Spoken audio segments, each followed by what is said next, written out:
A paz do Senhor Jesus, meus irmãos. Vamos prosseguir então no estudo sobre as ordenanças bíblicas, que é o tema da nossa escola bíblica dominical nesse segundo trimestre de 2024, na classe dos irmãos e das irmãs. A lição de hoje é a de número 3, que vai falar sobre a ordenança para congregar e prestar a Deus um culto racional. O escritor aos Hebreus, no capítulo 10, versículo 25, nos adverte a não deixarmos a nossa congregação, como é costume de alguns, e o apóstolo Paulo, por sua vez, roga pela misericórdia de Deus que apresentemos os nossos corpos como sacrifício vivo, santo e agradável a Deus, que é o nosso culto racional. Essas, então, são as ordenanças bíblicas para congregarmos e prestarmos um culto racional a Deus, né? E apesar dessa ordenança estar na lição 3, ela já entra em vigor antes mesmo do batismo e da ceia, né? A partir do momento que nascemos de novo através da ação do Espírito Santo no nosso coração, já devemos ter esse desejo, né, de congregar e prestar um culto racional a Deus, conforme diz aí na verdade aplicada. E você também observa isso naquela passagem do mordomo que foi batizado por Filipe, lá em Atos capítulo 8.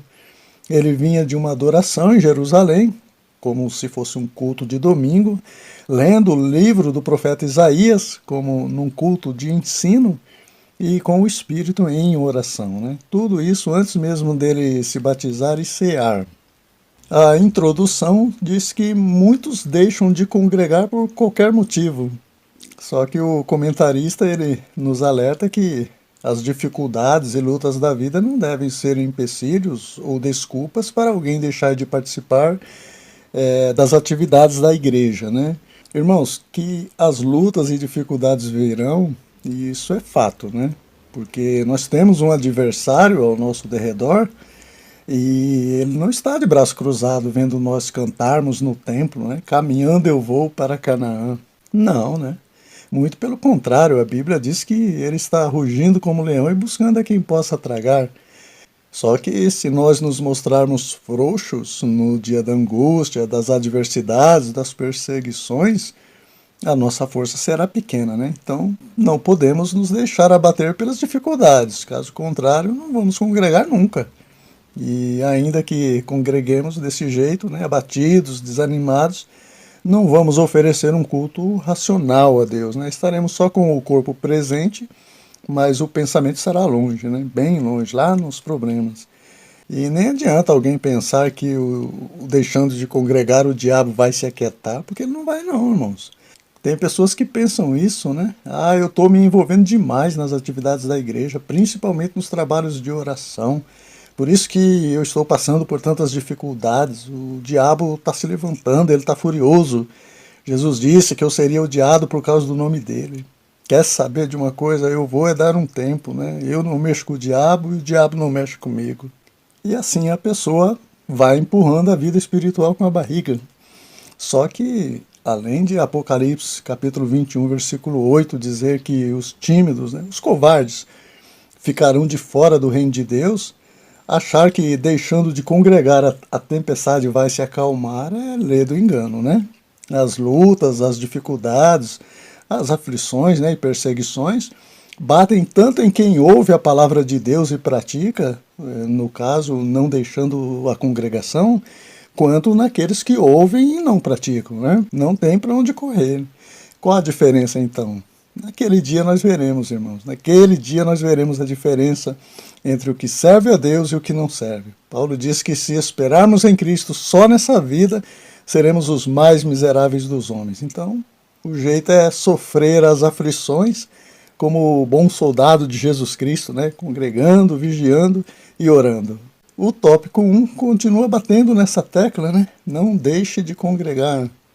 Ele diz que tanto no hebraico quanto no português o significado de congregação ou assembleia, né, é o mesmo, né? Aponta para uma reunião de pessoas com um propósito religioso, né, um trabalho espiritual. Só que o escritor aos Hebreus ele fala da necessidade de nos reunirmos na nossa própria congregação, né? Por que o Espírito Santo diz isso através desse escritor, irmãos? Porque tem pessoas que deixam sua congregação e saem por aí participando de campanha aqui, campanha ali, campanha colar. Onde tem movimento, tá lá o crente, né? E isso é um perigo para a vida espiritual, irmãos. Por quê?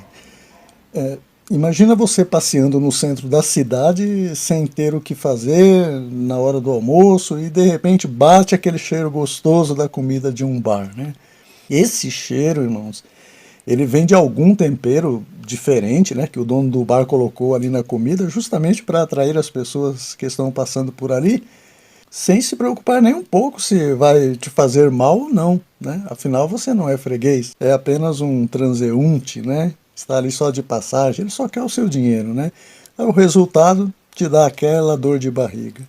Não era melhor você ter ido para casa e almoçado aquela comidinha gostosa, preparada com carinho, com amor, por alguém que te ama e se preocupa com você? Na vida espiritual acontece o mesmo. O cheiro forte são os títulos atraentes das campanhas que tem por aí, né? Tipo, derrubando as muralhas de Jericó, entre e pare de sofrer, rompendo os limites. Olha aqueles nomes bonitos, atraentes, né? Só que o pregador que vai te servir ali, ele não está nem um pouco preocupado se vai fazer mal para a tua alma. Afinal, você está ali só de passagem, né? Aí, moral da história, você sai de lá com a alma intoxicada das heresias, né? E vai sobrar para quem? Tirar o veneno que nem está mais na panela, já está na alma, né? Vai sobrar para o Eliseu, para o teu pastor, né? Nos cultos de ensino. Não era melhor você estar na tua congregação alimentando a tua alma de um alimento saudável, preparado por alguém que realmente se preocupa com você, né? Que ficou a semana inteira preparando esse alimento, já que é ele quem vai dar conta da tua alma para Deus. Então, não deixe a vossa congregação como é costume de alguns. Já o item 1.1 explica o que significa igreja e qual a sua missão. Esse termo igreja, ele diz aí no item, né, que vem do grego ecclesias, e também significa reunião de pessoas. Então, não só biblicamente, mas também de acordo com o significado da palavra, igreja não é a instituição e nem o templo de pedra, né? Mas o templo do Espírito Santo, cada crente reunido. E essa é a igreja que Jesus se referiu ao dizer que as portas do inferno não prevalecerão contra ela, né? A igreja é formada por pessoas unidas, conhecida também como o corpo de Cristo, onde todos os membros estão ligados, né? Assim como o corpo é um só, tem uma só cabeça e um só espírito, mas é formado por vários membros e com funções diferentes, assim também a igreja é uma só, né? Tem uma só cabeça, que é Cristo, um só Espírito Santo, mas essa igreja é formada por vários membros com dons diferentes. Já a missão da igreja não está limitada somente em congregar e prestar um culto racional dentro do templo, né? Na verdade, o templo é como se fosse apenas um quartel-general onde os soldados são treinados para a guerra que há lá fora, né? E também como um hospital onde se trata as feridas da alma de cada um desses soldados. Então, a principal missão da igreja é fora do templo, pregando o evangelho com o bom testemunho cristão, né? Quando Jesus disse, vós sois a luz do mundo, ele está falando das boas obras, né? Que nos identificam como cristãos. Resplandeça a vossa luz diante dos homens, para que vejam as vossas boas obras e glorifiquem a vosso Pai que está nos céus. E como toda luz, essa luz que Jesus se refere só resplandecerá, só será notória em meio às trevas, né, irmãos? As injustiças, os palavrões, as mentiras, os adultérios, os enganos, tudo que há de ruim aí nesse mundo, né? Com o crente vivendo na contramão de tudo isso, né? E vai junto nesse pacote igreja ajudar o próximo e ensinar a palavra de Deus àqueles que já se converteram, né? Ide por todo mundo, pregai o evangelho a toda criatura. Pregar aponta para aquele que ainda não creu, né? Ide, ensinai todas as nações, batizando-as em nome do Pai, do Filho e do Espírito Santo. Ensinar já aponta para aquele que se converteu e agora precisa crescer na graça e no conhecimento do Senhor Jesus. O item 1.2 garante, né, que os que habitam na casa do Senhor são bem-aventurados, né, com base na palavra de Deus, né? Quão amáveis são os teus tabernáculos, Senhor dos exércitos. A minha alma está anelante e desfalece pelos átrios do Senhor. Preferiria estar à porta da casa do Senhor do que habitar nas tendas da impiedade. Alegrei-me quando me disseram, vamos à casa do Senhor. Uma coisa pedi ao Senhor e a buscarei, que eu possa morar na casa do Senhor todos os dias da minha vida, para contemplar a formosura do Senhor e aprender no seu templo. As referências estão aí na tela para os irmãos conferirem. São palavras motivadoras, né? Tudo isso fala de voluntariedade ao estar na casa do Senhor. E, irmãos, tem um texto bem conhecido em João, capítulo 5, que fala sobre um homem enfermo à beira de um tanque chamado Betesda. Não se sabe quanto tempo ele estava ali, mas sem esse homem poder se locomover devido a essa doença, já havia 38 anos. Mas o que chama a atenção é que quando Jesus curou esse homem, ele foi direto para o templo. Ele conseguiu a proeza de chegar ao templo primeiro que Jesus, né? Percebe, irmãos, o desejo que ele tinha em estar no templo e não podia durante 38 anos? E quantos hoje que se encontram na mesma situação, acamados, impossibilitados de congregar, desejando estar no templo e não podem, né? Quantos irmãos também que vivem em países onde não se tem a liberdade de congregar livremente, e Deus nos deu o privilégio de nascermos num país onde temos essa liberdade, né? E muitas vezes abrimos mão desse privilégio. Item 1.3 agora. Ó, quão bom e agradável é que os irmãos vivam em união. Salmo 133, versículo 1. Em algumas versões, ó, quão bom e quão suave é que os irmãos vivam em união, né? Ele está falando de uma proximidade física, não uma união em um culto via redes sociais ou TV, né? Tem muita gente que tem 5.000 irmãos no Facebook e tantos outros no Instagram, né? E se gabam, né? Do que adianta tudo isso se não estiverem juntos ali, né? Presencialmente, quando você estiver precisando de ajuda, né? É melhor ter um amigo apenas do teu lado do que milhares nas redes sociais, né? Provérbios 27, versículo 10 diz, melhor é ter um vizinho perto do que um irmão longe. E por isso que o salmista diz, quão bom e quão suave é que os irmãos vivam em união. Se, por exemplo, você precisar locomover um banco da igreja, sozinho será impossível, né? Se forem 2 irmãos, ainda que o peso do banco continue o mesmo, o seu esforço vai cair pela metade. Se juntarem 4 irmãos, o esforço será menor ainda, 25%. Irmãos, vai chegar um momento que cada irmão poderá usar 2 dedos apenas para locomover o mesmo banco com o mesmo peso, né? Quanto mais pessoas reunidas, menor o esforço, né? Mais suave o esforço. E isso serve para qualquer situação, né? Quanto maior a união, mais facilidade haverá para solucionar os problemas e vencer as dificuldades, né? Porque onde há união, o Senhor ordena a bênção e a vida para sempre.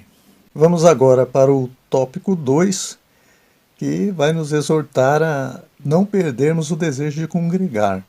E isso acontece por vários motivos, né? Às vezes porque a pessoa não gosta do estilo do culto, como se o culto fosse para ele, né? Não para Deus.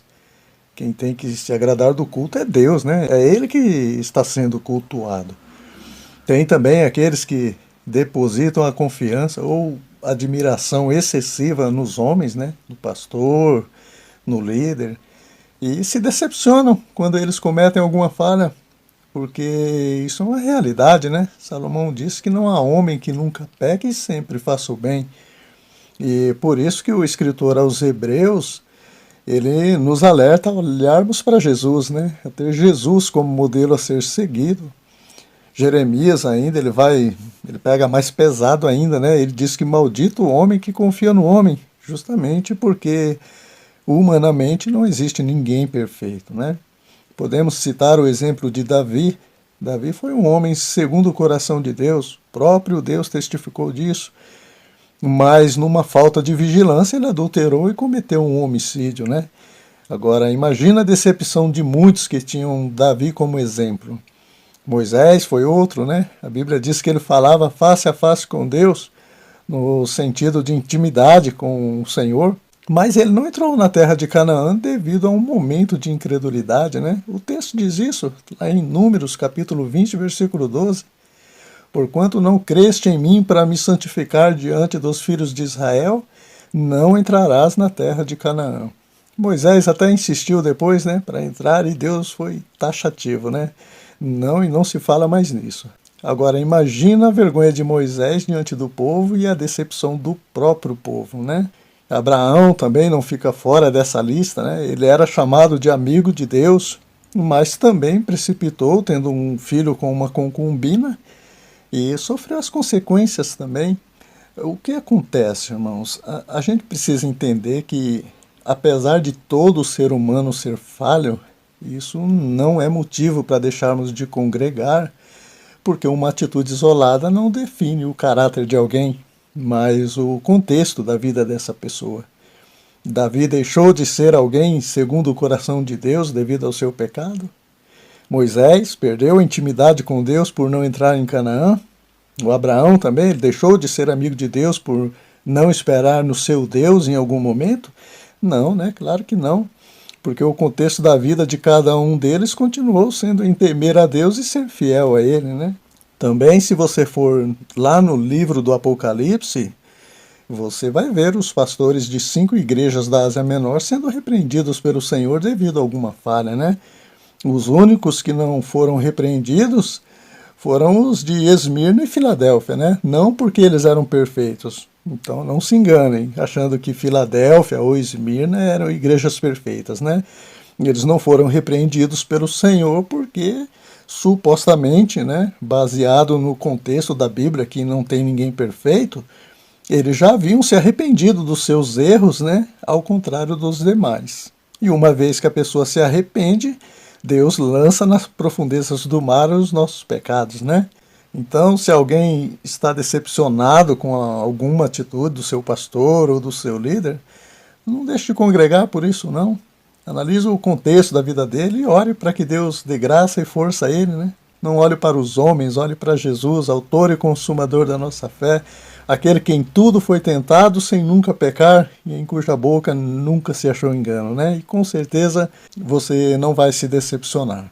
O item 2.1 vai falar sobre várias consequências que surgem quando deixamos de congregar. O tempo não permite aprofundar em todas elas, né? O vídeo ficaria muito longo, mas sem dúvida alguma as mais graves são perder a comunhão com os irmãos e, consequentemente, deixar de participar da ceia do Senhor. Por que que isso é grave, irmãos? Porque não tem como estar em comunhão com Jesus se não estiver em comunhão uns com os outros, né? Pode um membro cortado de um corpo sobreviver fora do corpo? Não, né? Porque o sangue do corpo não estará correndo nas veias deste membro cortado, né? Da mesma forma, um galho seco cortado de uma árvore não pode sobreviver, porque a seiva da árvore não estará passando nesse galho cortado, que certamente vai se secar. E da mesma forma, um membro do corpo de Cristo fora desse corpo, que é a igreja, estará desligado também da cabeça que é Cristo e certamente não sobreviverá espiritualmente, né? Irmãos, estar fora da comunhão com o corpo é estar fora da comunhão com a cabeça que é Cristo, e estando fora da comunhão com Cristo, a pessoa estará perdida para sempre, né? Porque essa é a realidade, né? João disse em uma de suas cartas, aquele que diz que ama a Deus, mas aborrece a seu irmão é mentiroso. Em outras palavras, aquele que diz que está em comunhão com Deus, mas não está em comunhão com um irmão, também é mentiroso, né? Por isso que o escritor aos Hebreus, ele diz, né? Sigam a paz com todos e a santificação, sem a qual ninguém verá o Senhor. Ele faz essa ligação entre a paz com todos e a santificação, justamente porque não tem como viver em santificação em casa, sem congregar, se o motivo for a falta de paz ou comunhão com algum irmão, né? Paz com todos e santificação andam juntos, de mãos dadas, né? E uma vez que eu tenho paz com todos, certamente eu vou querer congregar, estar junto com os irmãos, né? Irmãos, Deus só opera onde há paz e comunhão uns com os outros. Em Atos capítulo 2 diz que depois que os novos crentes se batizaram, eles perseveravam, né, na doutrina dos apóstolos, na comunhão, no partir do pão e nas orações. E o resultado disso, todos os dias acrescentava o Senhor à igreja aqueles que haviam de se salvar. Já o item 2.2 vai falar sobre outros motivos que levam alguém a abandonar a igreja, né? Vimos há pouco que um dos motivos é a decepção ao achar que o pastor ou o líder são perfeitos, né, impecáveis. Agora o comentarista vai apresentar outros 13 motivos. São tantos motivos que a impressão que dá é que a pessoa só está esperando uma brecha para sumir da igreja, né? Crentes assim, na verdade, já estão afastados há muito tempo. Só o corpo está presente nos cultos, né? O espírito está no mundo já faz há tempo. Igual aquele filho pródigo, né? A atitude dele mostra que ele estava só esperando o pai morrer para pegar a herança e sair de casa, né? Como o pai não morria, ele pediu a sua herança a si mesmo e foi embora, né? O coração dele já estava no mundo há muito tempo. E isso é uma lição para nós, irmãos, porque, embora essa história do filho pródigo seja uma parábola, as parábolas são ilustrações do que acontece no dia a dia. Bom, não dá para comentar todos os motivos que levam alguém a abandonar a igreja, mas o item cita aí, né, o fato da pessoa dar ouvidos às conversas estranhas, que não é a vontade de Deus. São aqueles temperos, né, o veneno na panela que falamos no início. Paulo fala sobre isso a Timóteo, que nos últimos dias apostatarão alguns da fé por darem ouvidos a doutrinas de demônios, né? São os ventos de doutrinas que tem por aí, né? As distorções da palavra de Deus, tipo, você está na graça, você pode tudo, né? Pessoas usando a graça de Deus como açúcar para adoçar o pecado, né?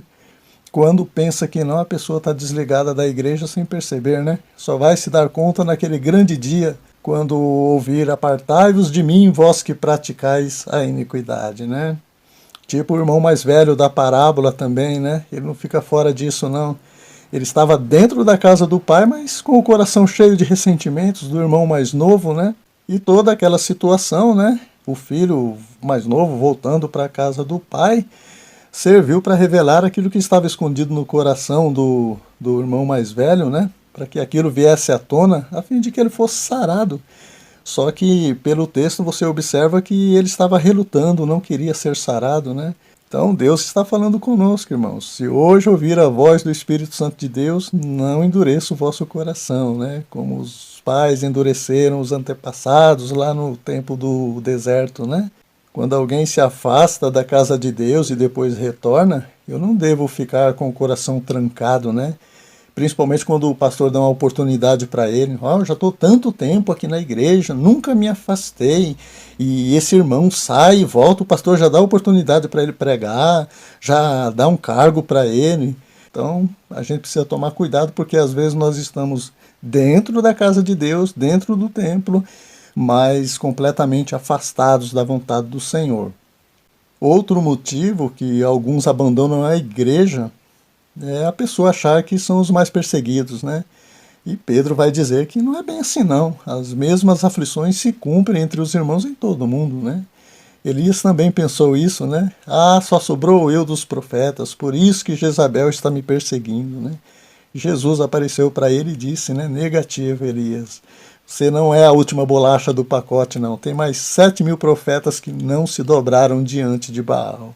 E também não podemos deixar de citar, irmãos, o fato de algumas pessoas não valorizarem o sofrimento de Cristo na cruz como motivo de as pessoas se afastarem da igreja, do templo, da congregação, né? Agora, por que as pessoas não valorizam? Porque não fazem aquela reflexão, né? Aquele memorial que comentamos na lição anterior. Não entram ali na cena do sofrimento de Cristo, desde o Getsêmani até culminar ali no Gólgota, né? Se as pessoas fizessem essa reflexão, jamais abandonariam a igreja, né? O corpo de Cristo e, consequentemente, a cabeça que é Cristo.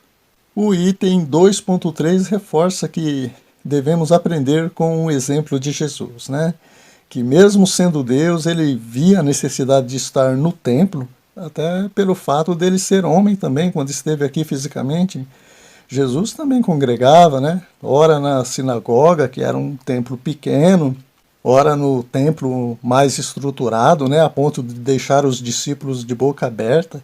E dessa forma ele também nos ensina que não importa a estrutura do templo, né? Mas o Deus que será adorado. Enfim, irmãos, Jesus ele é o nosso maior exemplo da necessidade de congregar e da importância do templo. Com 8 dias ele foi apresentado no templo, né? Com 12 anos ele já ensinava a palavra de Deus para os doutores no templo. Por sinal, é outro ensinamento de Jesus para nós através da sua atitude, né? que independente do cargo ou patente que eu tenho na igreja, eu também preciso sentar para ouvir antes de me pôr de pé para ensinar. Ele ouvia os doutores do templo, né? E quando foi lhe dada a oportunidade, ele abriu a palavra de Deus no livro do profeta Isaías e aproveitou a oportunidade para ensinar até mesmo os doutores da lei. Jesus também chamou o templo de casa de oração, casa de meu Pai.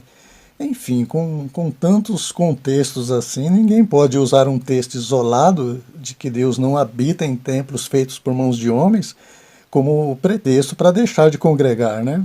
Isso sem contar os discípulos que não se ausentavam do templo nem de dia nem de noite, né? Em todo tempo eles estavam ali adorando a Deus.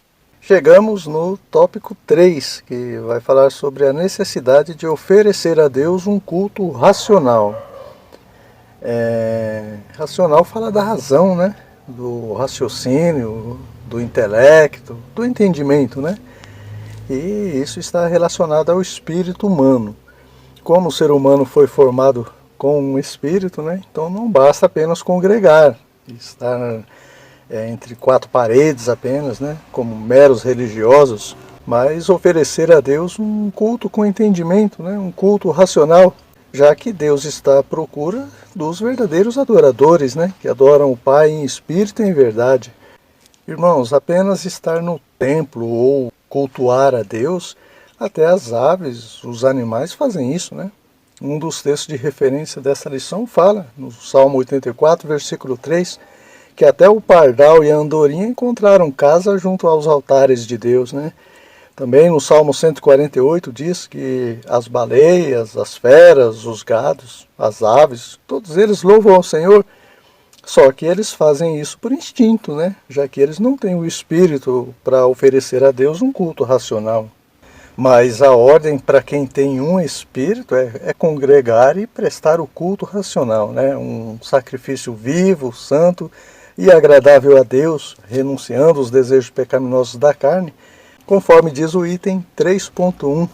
Irmãos, olha que interessante o que ele diz aí, que o culto racional ele deve ser fundamentado na palavra genuína de Deus, né? Sem profanação, contaminação, sem invenção ou entretenimento, né? Já que o Evangelho de Cristo é simples, né? E não precisa de nada disso para ser compreendido e acessível ao mais indouto ou iletrado, né, da congregação. Até mesmo as crianças precisam entender o Evangelho, tanto que para isso Deus preparou pessoas com esse dom, o dom de ensinar os pequeninos, né, a palavra de Deus, na linguagem que eles entendam, né? E também num espaço reservado à parte para eles, né? Até porque seria incoerente alguém pregar a palavra de Deus para um público adulto, de forma que até as crianças entendam, né? Mas o Evangelho é simples, né? E deve ser pregado com simplicidade. Infelizmente, não é o que se vê hoje em muitos pregadores, né? Tem pessoas que, quando vai pregar a palavra de Deus, parece um dicionário ambulante, né? Os coitados dos ouvintes precisam de outro dicionário para ir traduzindo o que o pregador está falando. O apóstolo Paulo era assim, né? Não que ele fazia isso de propósito, não é isso. Mas porque ele era muito culto, né? Estudado nas escrituras, aprendeu com Gamaliel, o melhor mestre da época. Por isso o Paulo tinha dificuldade de se expressar de forma que todos entendessem, né? Porque, irmãos, quando a pessoa é muito estudada, ela está tão acostumada a falar difícil que acha que todos estão entendendo só porque ela própria está entendendo, né? Coitado do Pedro. Ele disse que havia pontos na carta de Paulo que eram difíceis de entender, porque, ao contrário de Paulo, Pedro era indouto, né? Ele não tinha muito estudo. Fato é que o propósito de Deus nunca foi dificultar a compreensão dos ouvintes, né? Mas facilitar. Deus disse para o Abacuque, né? Escreve a visão com letras bem grandes, bem legíveis, para que até o que passa correndo consiga ler, né? A exceção eram os fariseus hipócritas, né, que buscavam ocasião nas palavras de Jesus para acusá-lo como um infrator da lei de Moisés, né? A esses Jesus falava por parábolas justamente para que eles não entendessem mesmo, né? Fora eles, irmãos, o propósito de Deus sempre foi facilitar a compreensão daqueles que têm o coração aberto para ouvir a palavra de Deus, né? Então a gente precisa falar do Evangelho da maneira mais simples possível, né? Mais legível, para que tanto o intelectual quanto o indulto possam entender, né? O item 3.2 fala que Deus está à procura dos verdadeiros adoradores, que adoram o Pai em espírito e em verdade, né? Espontaneamente, sem coação. Para isso ele nos deu o livre-arbítrio, né? E ser um verdadeiro adorador vai além de coreografias no culto ou expressões externas, né, como diz aí no item. Deus não atenta para nada disso se não vier de um coração sincero, contrito, quebrantado, né? Ele atenta para o pobre de espírito, que treme da sua palavra, né? Nós só vamos chamar a atenção de Deus quando deixarmos esses malabarismos nas palavras, né, que são até bem formuladas, mas às vezes, né, não partem de um coração sincero e totalmente voltado para Deus. Cantar afinado, fazer belas coreografias externas, nada disso fará sentido para Deus se não partir de um coração sincero, né? A verdadeira adoração, ela vai muito além disso, né? Ela vai além das quatro paredes. Ela reflete numa vida exemplar, né? Uma vida exemplar e constante, digna de ser copiada. Você observa isso nas palavras de Paulo, que se seguem logo após ele falar que devemos prestar um culto racional a Deus. Esse culto racional, ele deve continuar da porta para fora da igreja, do portão para fora, né? Quando não nos conformamos com este mundo, exercitamos a misericórdia, o amor fraternal, quando abençoamos os que nos maldizem, né, e nos perseguem, tudo isso deve ser consequência da verdadeira adoração que não se limita ao culto dentro do templo. Por último, o item 3.3 diz que só o Senhor devemos adorar e só a Ele devemos prestar culto. Jesus disse isso para o diabo, né? Quando ele queria receber a adoração do próprio Senhor. Tudo isso te darei se prostrado me adorares, né? Infelizmente tem aqueles que cultuam e adoram ao diabo confessadamente, né? Os chamados satanistas. Mas tem aqueles que o fazem na ignorância, né? Inconscientemente, porque não pense que o diabo vai surgir com 2 chifres, né? Um garfo tridente, com um rabo com seta na ponta, todo vermelhão. Isso é utopia, né? Isso é fábula. A Bíblia diz que ele foi criado formoso, né? E Paulo que ele se disfarça de anjo de luz para enganar os incautos. Eu me lembro que quando eu era criança, eu ficava escandalizado, porque minha mãe era bem religiosa, né? E eu via tudo aquilo, né? Tudo que ela me ensinava. Eu ficava escandalizado quando alguém dizia que atrás de toda imagem de santo tem um demônio escondido. Hoje eu vejo que não é só atrás da adoração às imagens de escultura de santo que tem o dedo do cão, né? Mas de tudo aquilo que tira a primazia de Deus no coração, né? Até mesmo um ente querido, um filho, uma mãe, um cônjuge, né? Um carro, uma casa. O diabo quer nos influenciar a amar todos esses acima de Deus, porque ele sabe que aquele que amar pai, mãe, filho, cônjuge, acima de Jesus não é digno dele, né?